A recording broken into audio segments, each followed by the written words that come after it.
नमस्कार। आज फिर उपस्थित हुआ हूं मासिक राशिफल लेके जुलाई 2025। वैसे तो कहा जाए हर महीना कहीं ना कहीं विशेष होता है।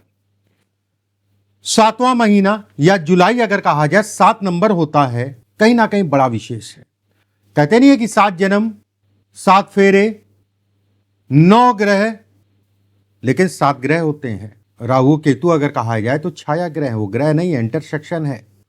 ग्रह केवल 7 ही हैं, 7 दिन, हफ्ते के 7 दिन।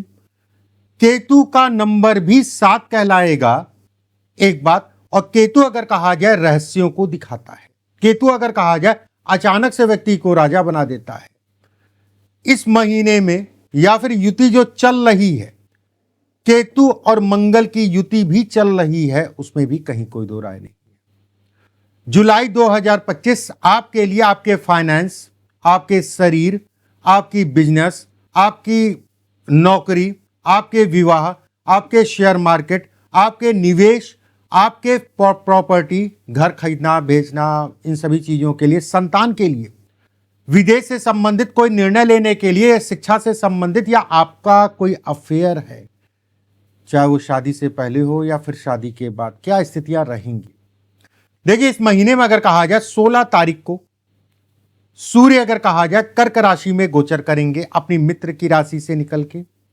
18 तारीख को अगर कहा जाए बुध, 18 तारीख को अगर कहा जाए बुध जो है अपनी राशि का परिवर्तन करेंगे। शुक्र अगर कहा जाए तो अपने उच्च की राशि, जिसे हम लोग कहते हैं कि मालव्य योग का निर्माण, राजयोग का निर्माण करते हुए इस महीने में चलेंगे। सबसे बड़ी चीज है कि शनि भी इस महीने में वक्री होंगे 13 तारीख को। क्या प्रभाव होगा सभी जातकों पे, उस पे बात करेंगे। देखिए, सबसे पहले एक चीज का ध्यान रखिएगा, मेरा चैनल पे अगर आप पहली बार आए हैं तो चैनल को इसी समय पे सब्सक्राइब कर लीजिएगा, बेल आइकॉन का निशान दबा लीजिएगा। बहुत अच्छा सा समय, बहुत अच्छा सा टाइम है। और अगर कार्यक्रम अच्छा लगे तो लाइक करना मत भूलिएगा। मेरा राशिफल अगर कहा जाए आपकी चंद्र राशि पर आधारित है। चंद्रमा जहां पर भी जन्म कुंडली में बैठा वो आपकी चंद्र राशि हुई। अगर आपको अपनी राशि का नहीं पता तो नाम राशि के आधार पर भी इस कार्यक्रम को देख सकते हैं। चलिए बात करते हैं सिंह राशि वालों के लिए क्या स्थितियां रहेंगी। देखिए, सिंह राशि अगर कहा जाए सूर्य, और सूर्य अगर कहा जाए तो ऊर्जा, तेज, ना झुकने की क्षमता, क्रोध इत्यादि चीजों को दिखाता है। अब सूर्य के ऊपर अगर कहा जाए या आपके शरीर के ऊपर अगर कहा जाए तो मंगल और केतु की युति। ऐसे में बिल्कुल मैं कहूंगा कि अपने क्रोध पे नियंत्रण करके चलिए, अपने शरीर स्वास्थ्य का ध्यान रखिए। मंगल अगर कहा जाए खून है, केतु अगर कहा जाए चीजें समझ में आना, मतलब पता नहीं चला अचानक से कैसे निकल आया। ऐसे में कहा जाएगा कि मंगल अगर कहा जाए इस भाव और इस भाव का स्वामी है आपका। कहीं ना कहीं आपको खून से संबंधित बीमारी, जिन लोगों को हार्ट की प्रॉब्लम है उनको विशेष सावधानी रखनी है। वाहन गाड़ी आराम से चलानी है, अपने खान पान पे कंट्रोल करके चलना है। एक बात, मंगल और केतु की युति अगर कहा जाए क्रोध को दिखाती है, अपने गुस्से पे कंट्रोल करके चलिए, नहीं तो बाद में सोचेंगे अरे यार फालतू बोल गया, फालतू कर गया, गलती हो गई मुझसे, ये वाली स्थितियां बनेंगी। एक बार सेकंड अगर कहा जाए विवाह की बात करें, विवाह के लिए मंगल और राहु का संबंध बनना अच्छे योग नहीं बनाता है। विवाह या वैवाहिक जीवन से संबंधित चीजों में डिस्टरबेंस, जिन लोगों का किसी प्रकार का कोई कोर्ट केस या वाद विवाद चल रहा है उनके लिए बिल्कुल भी अच्छा समय नहीं है। इसमें बढ़ोतरी होगी, इसमें तनाव होगा।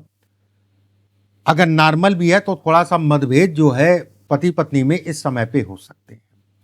अगर आप पार्टनरशिप में काम करते हैं तो मंगल राहु की युति अगर कहा जाए पार्टनरशिप के लिए अच्छी नहीं कहलाएगी।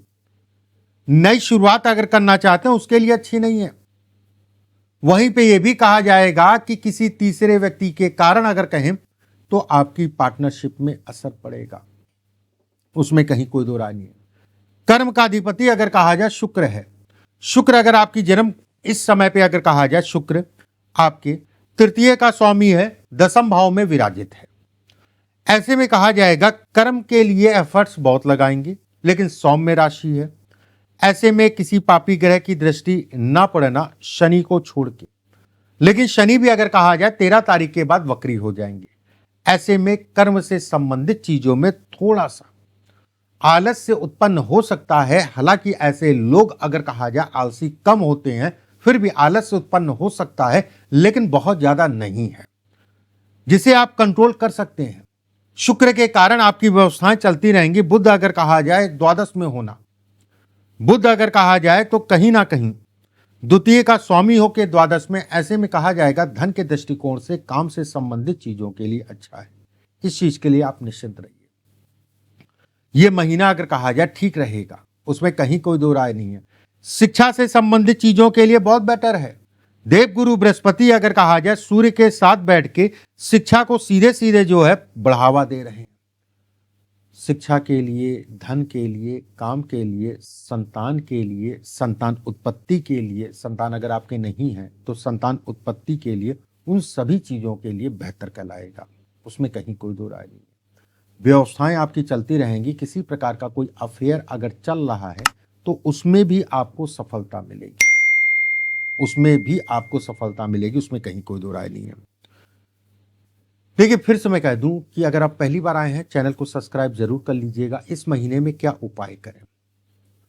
प्रतिदिन आपको सूर्य देव के वैदिक मंत्रों का जाप करना है, एक बार। दूसरी चीज अगर कहा जाए, मंगल और शनिवार को पीपल के पेड़ के नीचे दिया जला दीजिएगा, उसमें कुछ काले उड़द के दाल जरूर डाल दीजिएगा, खड़ा उड़द का दाल कुछ डाल दीजिएगा, और थोड़ा सा लोहा वहीं पीपल के पेड़ के नीचे दबा दीजिएगा। अगले वीडियो में फिर आप सभी से मुलाकात होगी। अभी के लिए बस इतना ही। राधे राधे।